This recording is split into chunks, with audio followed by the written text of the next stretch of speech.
हमारे देश के वित्त मंत्री श्रीमान अरुण जेटली जी को उत्तम बजट देने के लिए बहुत बहुत बधाई देता हूं।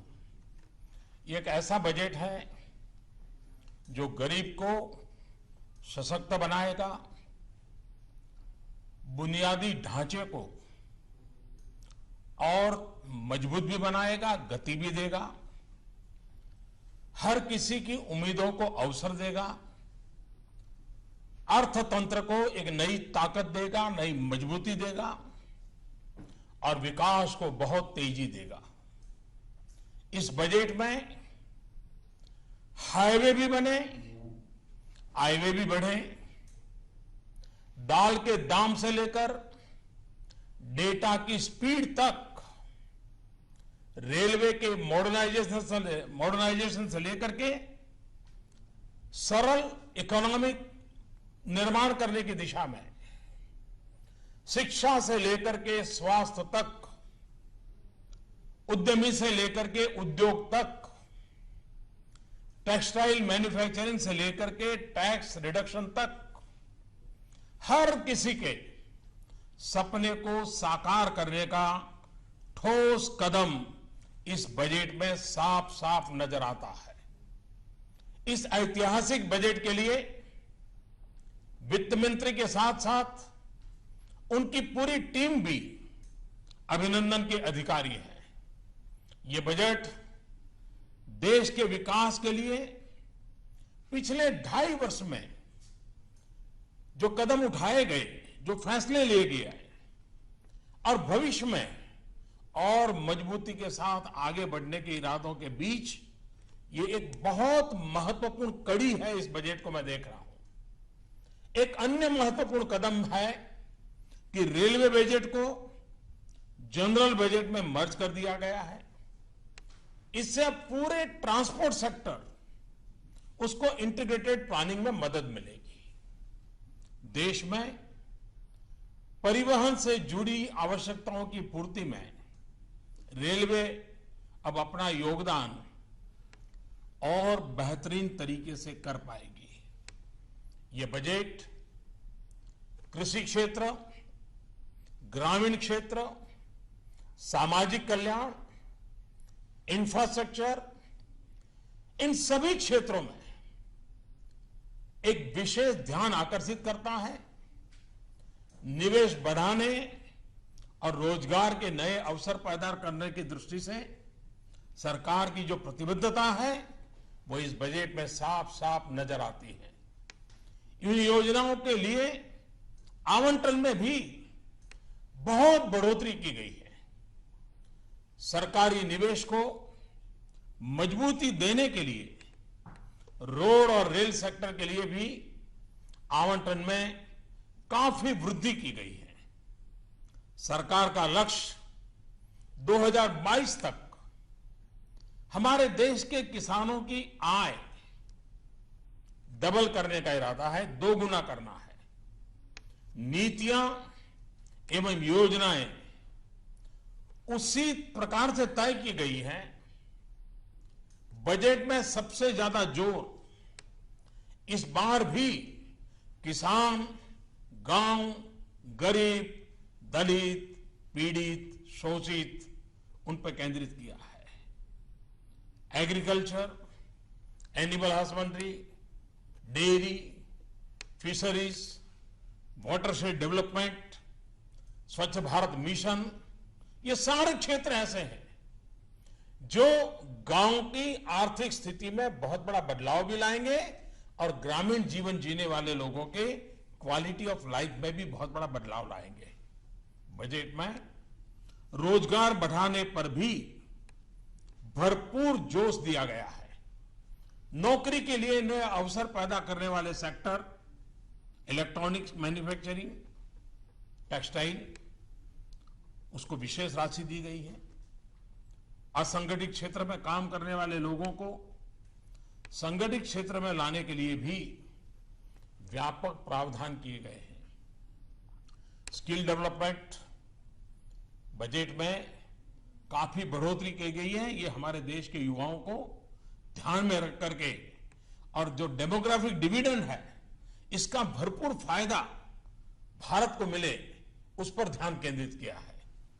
महात्मा Gandhi national rural employment guarantee scheme, उसके लिए भी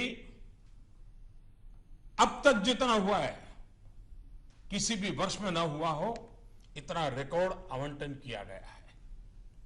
बजट में महिला कल्याण पर भी विशेष ध्यान दिया गया है। महिलाओं और बच्चों से जुड़ी योजनाओं के लिए बजट में वृद्धि की गई है। स्वास्थ्य और उच्च शिक्षा के लिए भी बजट में काफी बढ़ोतरी की गई है। आर्थिक विकास में तेजी लाने और रोजगार के नए अवसर बनाने में हाउसिंग और कंस्ट्रक्शन सेक्टर, इसकी बहुत बड़ी भूमिका है। यह बजट ग्रामीण के साथ साथ शहरी इलाकों में भी हाउसिंग सेक्टर को मजबूती प्रदान करने वाला है। रेलवे के बजट में एक बात पर विशेष बल दिया है और वो है रेलवे सेफ्टी फंड। इस फंड की मदद से रेलवे सुरक्षा पर पर्याप्त धनराशि खर्च करने में मदद मिलेगी। बजट में रेलवे और रोड इंफ्रास्ट्रक्चर के कैपिटल एक्सपेंडिचर में काफी बढ़ोतरी कर दी गई है। डिजिटल इकोनॉमी के लिए जो कॉम्प्रिहेंसिव पैकेज दिया गया है उससे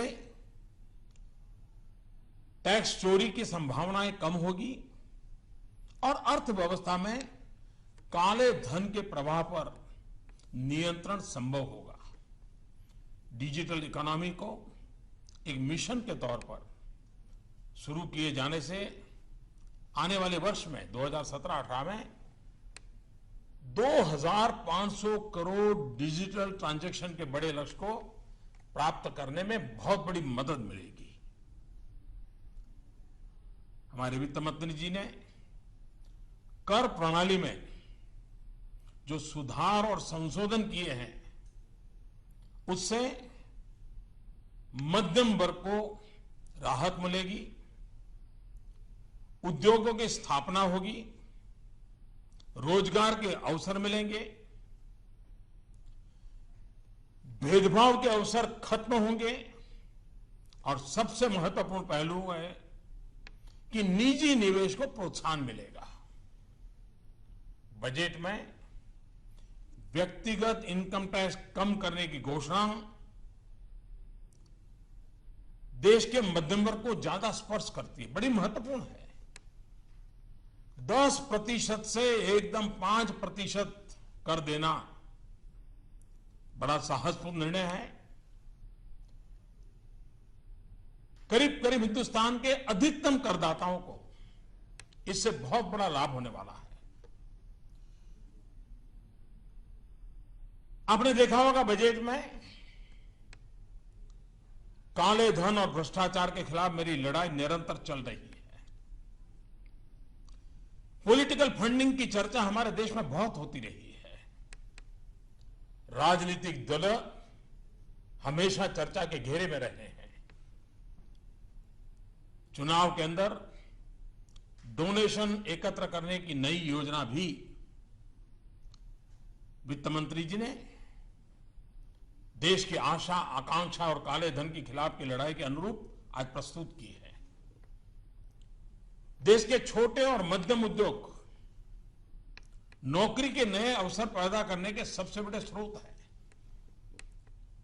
इन उद्योगों की पुरानी मांग रही है कि ग्लोबल कंपटीशन में वैश्विक स्तर पर मुकाबला करने में उनको कठिनाइयां आ रही है। अगर इसके लिए टैक्स कम किया जाए तो हमारे लघु उद्योग जो कि करीब करीब 90% से ज्यादा है देश में, और इसलिए सरकार ने छोटे छोटे उद्योगों को और उसमें परिभाषा में बदलाव करके उनके दायरे को भी बढ़ाया है और टैक्स को भी 30% से घटा करके 25% कर दिया है। यानी देश के उद्योग जगत के 90% से ज्यादा लोग इसका लाभ ले पाएंगे। ये फैसला मुझे विश्वास है कि देश के छोटे उद्योगों को ग्लोबली कॉम्पिटिटिव बनने में बहुत बड़ी मदद करेगा। ये बजट देश के विकास के लिए एक मजबूत कदम है। इस बजट से रोजगार के नए अवसर पैदा होंगे, संपूर्ण आर्थिक विकास में मदद मिलेगी, किसानों की आमदनी बढ़ाने में ये पूरक होगा, नागरिकों को उनकी क्वालिटी ऑफ लाइफ को ध्यान में रखते हुए शिक्षा, स्वास्थ्य, आवास, ये सारी चीजों में अधिक अच्छी सुविधाएं की संभावना बढ़ेगी और बिना वित्तीय घाटा बढ़ाए देश के मध्यम वर्ग के पास उसकी खरीद शक्ति बढ़े, उसके जेब में ज्यादा पैसे आए, उस दिशा में प्रयास है। एक प्रकार से ये बजट हमारा देश जो बदल रहा है उसको और अधिक तेजी से बदलने का प्रयास, एक प्रकार से हमारे सपनों से जुड़ा हुआ, हमारे संकल्पों से जुड़ा हुआ ये बजट एक प्रकार से हमारा फ्यूचर है, हमारी नई पीढ़ी का फ्यूचर है, हमारे किसान का फ्यूचर है। और जब मैं फ्यूचर कहता हूं तब उसका मेरा मन में एक मीनिंग है। ऐप से फार्मर्स, किसानों के लिए, यू से अंडर प्रिविलेज, दलित, पीड़ित, शोषित, वंचित, महिला, उनके लिए, टी से ट्रांसपेरेंसी, पारदर्शिता, टेक्नोलॉजिकल अपग्रेडेशन, आधुनिक भारत बनाने का सपना, यू से अर्बन रिजुविनेशन, शहरी विकास के लिए, और आर से रूरल डेवलपमेंट, ग्रामीण विकास के लिए, और ई से नौजवानों के लिए एम्प्लॉयमेंट, उद्योग साहसिकों के लिए एंटरप्रेन्योरशिप, एनहांसमेंट, नए रोजगार को बढ़ावा देने के लिए, नौजवान उद्यमियों को बढ़ावा देने के लिए मैं इस बजट के लिए इस फ्यूचर को प्रस्तुत करते हुए वित्त मंत्री जी को फिर से एक बार बधाई देता हूं और देशवासियों को उनके सपने साकार करने की दिशा में यह बजट एक बहुत बड़ी सहाय व्यवस्था है जो देश को आगे भी बढ़ाएगा, विकास की नई ऊंचाइयों को पार करेगा और देश में एक नया विश्वास का माहौल बनाने में यह बजट बहुत ही उपकारक होगा, ऐसा मेरा पूरा विश्वास है। फिर एक बार वित्त मंत्री को, वित्त मंत्रालय को, उनकी पूरी टीम को हृदय से बहुत बहुत बधाई।